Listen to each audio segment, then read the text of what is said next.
बच्चों, उस दिन मैंने आप लोगों को वीडियो भेजा था, उसमें मैंने बताया था आयत किसे कहते हैं, वर्ग किसे कहते हैं और त्रिभुज किसे कहते हैं, याद है ना। और साथ ही मैंने बताया था आप लोगों को कि शीर्ष बिंदु क्या होता है, कोर क्या होता है और कोना क्या होता है। ठीक है, उसी चीज़ को हम छोटे में एक रिवाइज करते हैं। जिस आकृति जहाँ पे चार लाइनें, चार रेखाएं एक दूसरे से आपस में मिलती हैं, एक मिलकर एक आकृति बनाती है और उसके आमने सामने की भुजा, आमने सामने की रेखा एक जैसी होती है, जैसे ये इसके बराबर, ये इसके बराबर, तो इसको हम क्या कहते हैं, आयत।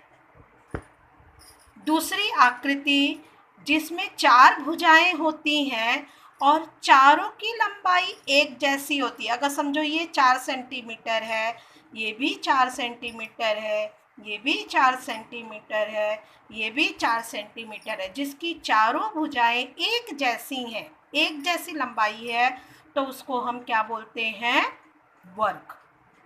और त्रिभुज मतलब 3 भुजाएं आपस में एक दूसरे से मिलकर जो आकृति बनाती हैं, उसको हम क्या कहते हैं, त्रिभुज। अब इसमें दो रेखाएं आपस में जहां मिलती हैं, जैसे ये और ये कहाँ मिलती हैं, इस बिंदु पे, है ना, तो इसको क्या बोलते हैं, शीर्ष बिंदु। क्या बोलते हैं, शीर्ष बिंदु। ये एक शीर्ष बिंदु हुआ, ये दूसरा हुआ, ये तीसरा हुआ, ये चौथा हुआ। उसी तरह से वर्ग में भी देखो, ये भुजा और ये भुजा, इसका शीर्ष बिंदु ये है, ये भुजा और ये भुजा, इसका शीर्ष बिंदु ये है, ये भुजा और ये भुजा, इसका शीर्ष बिंदु ये है, ये भुजा और ये भुजा, इसका शीर्ष बिंदु ये है। मतलब आयत और वर्ग में शीर्ष बिंदु कितने होते हैं, 4। त्रिभुज में आ जाओ, देखो ये भुजा और ये भुजा, इसका शीर्ष बिंदु कौन सा है, ये। उसी तरह से ये भुजा और ये भुजा, इसका शीर्ष बिंदु क्या है, इधर। फिर ये भुजा और ये भुजा, इसका शीर्ष बिंदु कितना है, कौन सा है, ये। तो कितने शीर्ष बिंदु हुए, 1 2 3। कितने शीर्ष बिंदु हुए, 3, है ना। अब शीर्ष बिंदु आपको मालूम पड़ गया।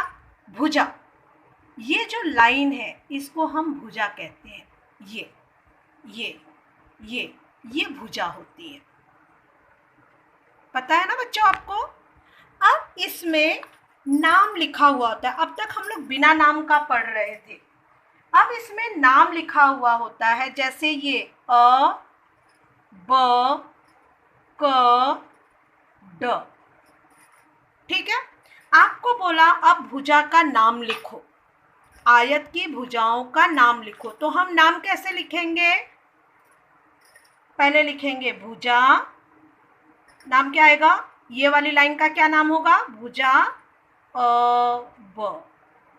ठीक है, दूसरा, फिर भुजा, ये वाली लाइन का क्या नाम होगा, ब क। सही है। फिर ये वाली लाइन का क्या नाम होगा, भुजा क ड, क ड। फिर ये वाली भुजा का क्या नाम होगा, भुजा ड अ। हाँ समझ में बच्चों। चलो इसका भी हम देखते हैं। इसका नाम समझो हम लोग ले लेते हैं, इंग्लिश में लिख लेते हैं, ABCD। हमें इसका नाम लिखना है, तो पहले हम घड़ी के साइड से ही जाना है, जैसे घड़ी की सुई जाती है ना, वैसे ही हमें करना होता है।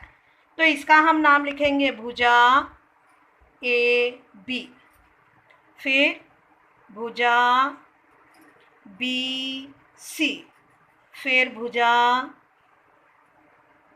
CD, फिर भुजा DA। ठीक है बच्चों। उसके बाद त्रिभुज में आ जाओ, इसका हम नाम ले लेते हैं प फ ब, वैसे ही आएगा घड़ी के जैसे, पर जैसे घड़ी जाती है, पहले हम कौन सा नाम लेंगे? भुजा प फ, ये वाली भुजा हमने पहले ली। उसके बाद हम कौन सी लेंगे? ये। तो पहले नाम क्या आएगा? फ, भुजा फ ब। उसके बाद फिर भुजा ब प। समझ में आया बच्चों कैसे भुजा का नाम लिखना है? और बिंदु का तो एकदम आसान होता है। हमें क्या लिखना है? अभी जैसे आपको ये पूछा कि ये आयत में कितने बिंदु हैं, उनके नाम लिखो, तो हम क्या लिखेंगे? बिंदु कौन सा है? ये शीर्ष बिंदु अ है ना, तो बिंदु अ, फिर बिंदु ब, फिर बिंदु क, फिर बिंदु ड। आएगा बच्चों लिखने? अ ब क ड। वैसे ही वर्ग में अगर आपको पूछा तो यहाँ पे आप क्या लिखोगे? शीर्ष बिंदु के लिए बिंदु ए, बिंदु बी, बिंदु सी और बिंदु डी। त्रिभुज में आपको पूछा तो बिंदु प, बिंदु फ, बिंदु ब। आएगा बच्चों आप लोगों को लिखने?